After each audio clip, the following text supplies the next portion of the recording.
Such a strange vibration. Come on down where we can play.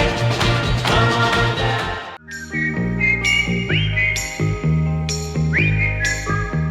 1967 was a year when America seemed to change overnight. The summer of love was exploding, psychedelic music was everywhere, and radio was creating new stars almost every week. Some became legends. Others disappeared almost as quickly as they arrived. Today, we're going back to 1967 to revisit 15 one-hit wonders and the surprising stories behind the songs you may have completely forgotten. Starting with number 15.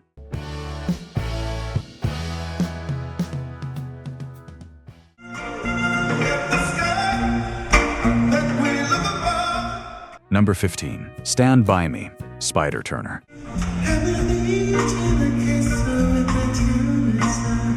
What if you could take a song everyone knew and make people wonder who was actually singing it? That was Spyder Turner's trick with Stand By Me. Turner had already been performing Benny King's classic in Detroit clubs, but his version went much further than a simple cover. He sang it with dramatic vocal impressions, moving through the styles of Jackie Wilson, David Ruffin, Billy Stewart, Smokey Robinson, and Chuck Jackson.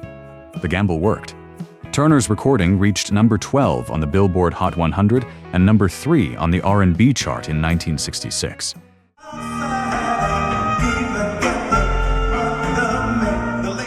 But the success was difficult to repeat. His follow-up singles never created the same national excitement, leaving Stand By Me as his defining recording. And that is what makes the track so memorable. It wasn't just another cover. It was a showcase for a young Detroit singer proving he could sound like several stars at once.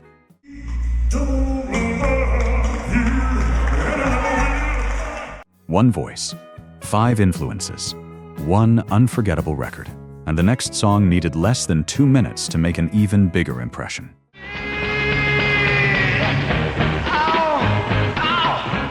Number 14. Talk Talk, The Music Machine.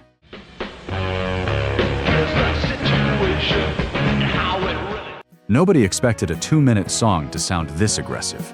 Talk Talk arrived with pounding drums, distorted guitar, Farfisa organ, and Sean Bonniwell's tense vocal, creating a sound that felt almost dangerous beside the polished pop on American radio. The record reached number 15 on the Billboard Hot 100 in 1966. It was short, just 1 minute and 56 seconds. But that brevity only made the attack feel sharper.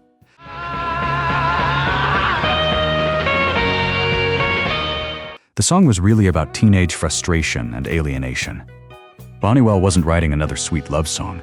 He was capturing the feeling of being misunderstood and fed up. The band had another charting single, The People in Me, but it reached only number 66. Internal problems and lineup changes then weakened the group, making it impossible to preserve the original chemistry.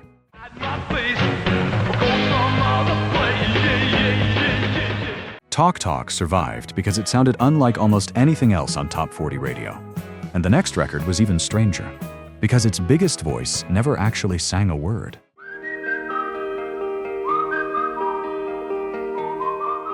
Number 13. I Was Kaiser Bill's Batman, Whistling Jack Smith.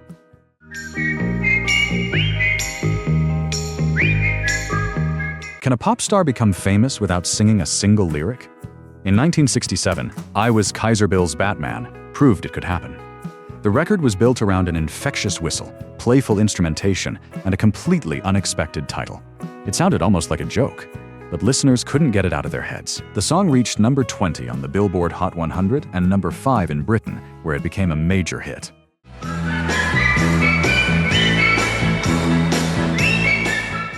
Then comes the strange part. Whistling Jack Smith wasn't really a conventional solo artist. Producer Noel Walker created the recording with studio musicians and used the name as a pseudonym. When the song appeared on television, actor Kobe Wells, whose real name was Billy Moeller, was used to mime the performance. Once the novelty disappeared, there was little room for another record to capture the same surprise.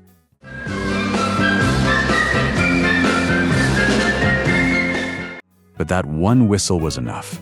It became one of the strangest sounds of 1967. And the next song turned a disappointed romance into a number 1 hit. Kind of a drag when your baby don't love you. Number 12. Kind of a Drag. the Buckinghams.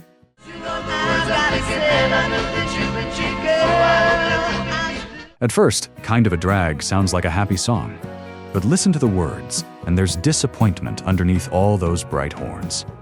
The Buckinghams turned that contradiction into a huge breakthrough.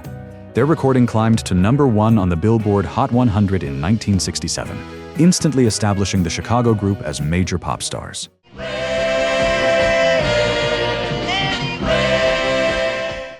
And here's the important twist. The Buckinghams were not a strict one-hit wonder. They followed Kind of a Drag with several more top 20 hits, including Don't You Care, Mercy, Mercy, Mercy, and Hey Baby, They're Playing Our Song. So why does this song still feel like their one big moment?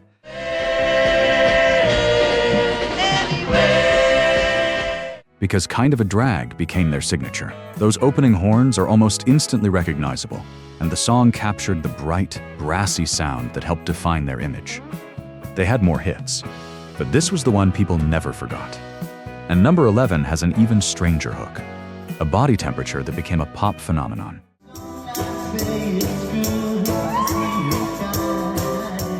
Number 11, 98.6, Keith.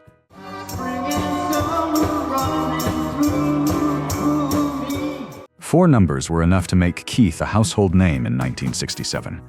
98.6 inches turned an ordinary human body temperature into a playful metaphor for falling in love. The song was catchy, light, and perfectly suited to the sunshine pop sound dominating radio at the time. Then it exploded.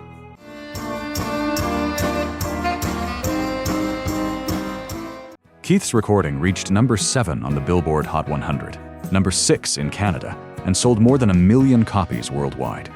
But there was more talent behind the record than most listeners realized.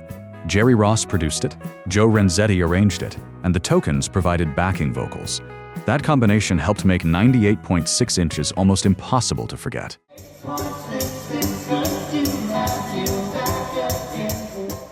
The problem was finding another song with the same magic. Keith's later releases failed to create a comparable breakthrough, leaving this unusual title as his defining hit. And maybe that is the perfect irony. A normal number became an extraordinary pop memory. Next, the sound changes completely, as an African dance song crosses into American Top 40.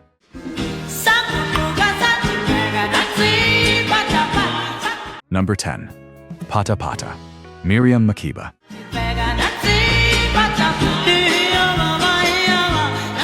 Imagine hearing an African dance song on American Top 40 radio in 1967 and suddenly realizing it was unlike anything else around you. That was the impact of Miriam Makeba's Pata Pata. The song was rhythmic, joyful, and built around a dance that listeners quickly wanted to imitate.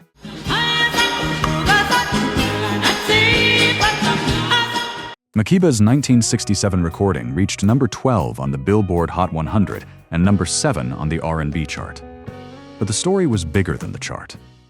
To move as soon as Pata Pata starts to play. Makeba was already an internationally respected South African artist, and Pata Pata helped bring her music and culture to an enormous American audience. The song's title comes from Xhosa, and Makeba later recalled how people created their own Pata Pata dance in clubs. So calling it simply a one-hit wonder misses the point. Till the morning sun begins to shine. Pata Pata was her signature American pop hit, but Makeba's career was much larger than one record. The song still feels joyful because it carried something new into the mainstream. And next, a heartbreak message arrives by telegram.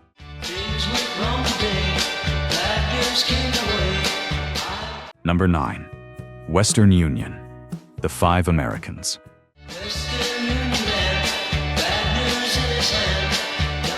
What if the sound of a telegram could become a rock and roll hook?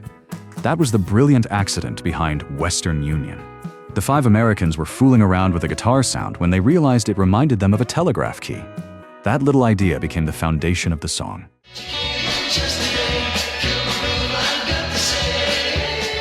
The record reached number 5 on the Billboard Hot 100 in April 1967 and became the group's biggest hit. The lyrics turned a telegram into a heartbreak story. Bad news arrives, and suddenly the singer knows his relationship is over.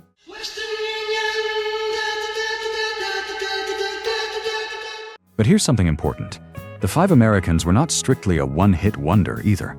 They had other chart records, including Sound of Love and Zip Code. Still, none had the same combination of sound, concept, and timing. Western Union captured a world that no longer exists, when a short message could arrive at your door and change your entire day.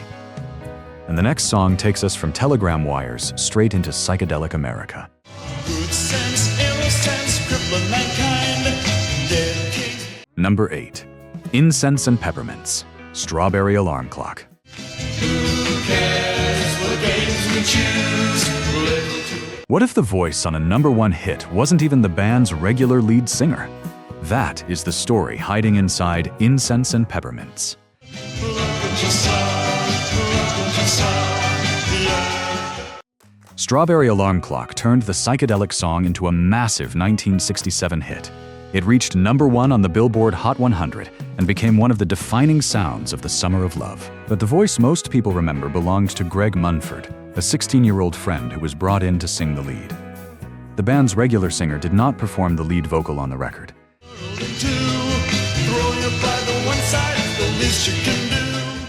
The song became so successful that it almost overshadowed everything else the group did. In reality, Strawberry Alarm Clock had another top 40 hit, Tomorrow, which reached #23. Still, nothing matched the cultural impact of that first explosion.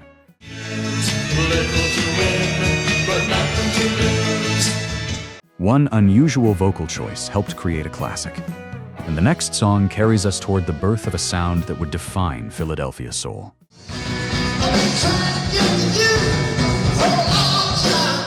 Number 7. Expressway to Your Heart, The Soul Survivors.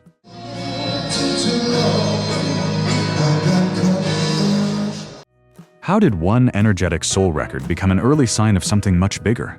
The answer is Expressway to Your Heart. The Soul Survivors delivered the song with driving drums, powerful horns, and a rhythm that seemed to keep pushing forward. In 1967, it reached #4 on the Billboard Hot 100 and #3 on the R&B chart.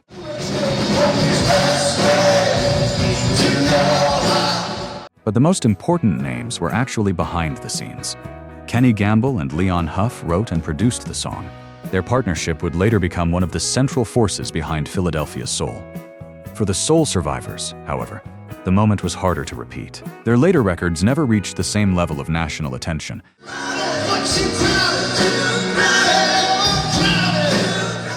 leaving Expressway to Your Heart as their signature recording. That gives the song a fascinating place in music history. The group had the hit, but the writers behind it were just beginning. And number 6 proves that sometimes even the simplest object can become the title of a #1 record. Your silver in my tambourine. Number 6. Green Tambourine, The Lemon Pipers. Now listen while I play. Nobody expected a tambourine to become the centerpiece of a #1 psychedelic pop hit. But Green Tambourine did exactly that. The Lemon Pipers took the song's playful melody and surrounded it with psychedelic studio textures, creating a sound that felt perfectly suited to the colorful world of 1968. The record reached #1 on the Billboard Hot 100 for 1 week. The jingle jangle starts to shine. Recollections. Then the success created a problem. The band became strongly associated with lightweight psychedelic pop, even as they wanted to move beyond that image. Their follow-up work never matched the impact of Green Tambourine, and the public continued to identify them with the song that made them famous. That is the trap of a signature hit. When you toss a coin, you hear it sing. Now listen. The record gives you instant recognition, but sometimes it also tells the audience what they expect from you forever. For the Lemon Pipers, the Green Tambourine opened the door to fame. It also became the shadow they could never completely escape. And number 5 brings another psychedelic band with the same problem.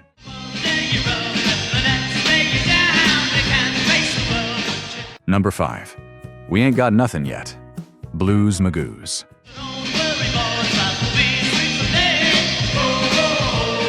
The title sounded almost like a joke, but when the Blues Magoos launched into We Ain't Got Nothing Yet, they sounded anything but empty-handed.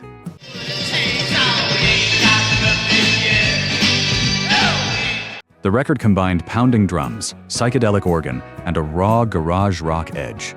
It reached number 5 on the Billboard Hot 100 in 1967 and became the group's defining commercial success. The timing was perfect.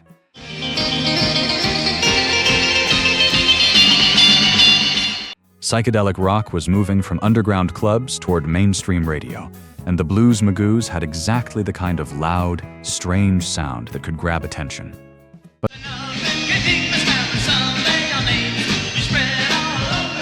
their follow-up records never achieved the same impact. There's a Chance We Can Make It was only a minor hit, while later releases faded even further from the charts. The original group eventually split in 1968. Still, the song mattered. It helped show that psychedelic rock could be aggressive, catchy, and commercial at the same time. And number 4 has one of the best twists on the entire list, because the band didn't even write its defining hit.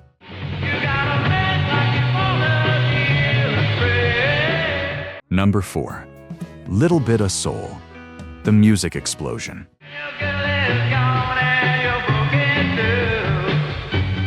What if the song that made you famous had already been written by someone else?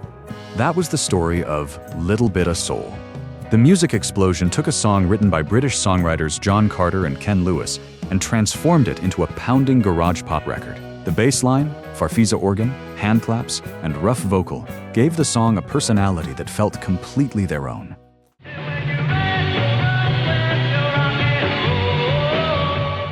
The result was huge. Little Bit of Soul reached number 2 on the Billboard Hot 100 in 1967 and became the group's defining hit.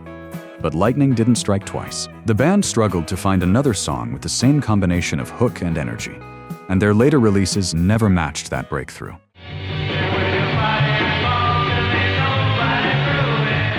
That is the strange thing about pop history. Sometimes the perfect song finds the perfect band at exactly the right moment. Then the moment disappears. One record made the music explosion famous, and number 3 takes that same summer feeling and puts it on a boat. Don't know her name, she's a fisherman's daughter. Number 3. Come On Down to My Boat. Every Mother's Son. Come on down where we can play. Come on down. What if a song could make freedom sound like a summer afternoon? Come On Down to My Boat had that feeling from the first notes. Every Mother's Son gave the song bright harmonies and an easygoing rhythm that made it feel like an invitation to forget your problems and get away. Smiles so nice like she wants to come with me, The record reached number 6 on the Billboard Hot 100 in 1967 and became the group's only top 40 hit. But the song had already existed before Every Mother's Son recorded it. The Rare Breed had released it in 1966 under the title Come and Take a Ride in My Boat.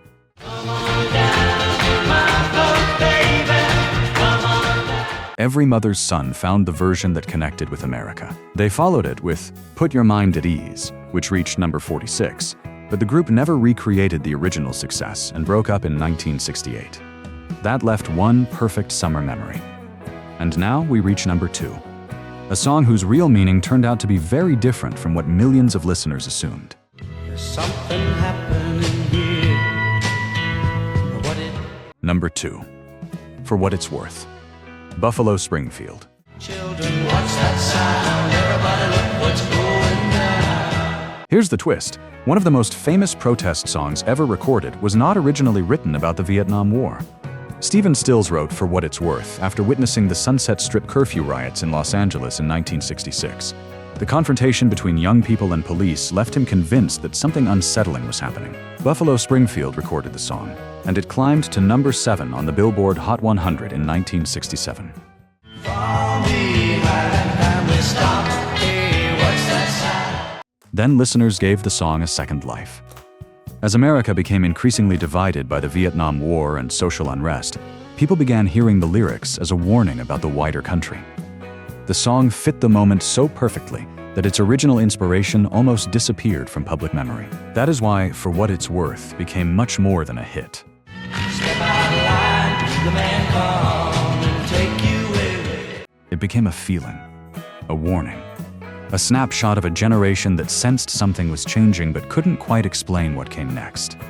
And now, only one song remains, the sound of an entire summer. If you're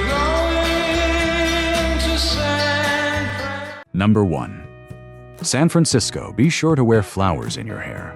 Scott McKenzie.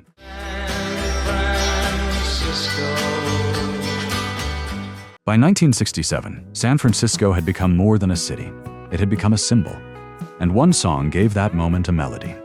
Scott McKenzie's San Francisco was written by John Phillips of the Mamas and the Papas and connected to the Monterey Pop Festival, helping turn the song into an unofficial anthem of the Summer of Love. The record reached number 4 on the Billboard Hot 100 in the United States and topped the British chart. But here is what makes the story bittersweet.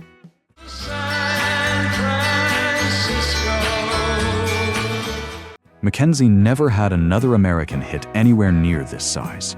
He released more music, but San Francisco became the recording that permanently defined his name.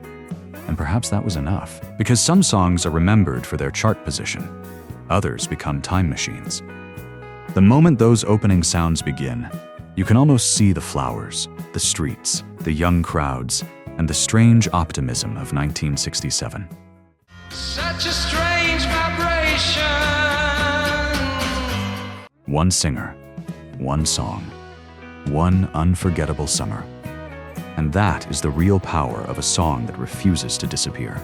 And just like that, 1967 comes rushing back. The music, the freedom, and the unforgettable songs that defined a changing America. Some artists had only one big moment, but that moment was enough to keep their music alive for generations. Which song brought back the strongest memory for you? Let me know in the comments. And if you enjoyed this trip back to 1967, subscribe for more forgotten hits and music stories from the past.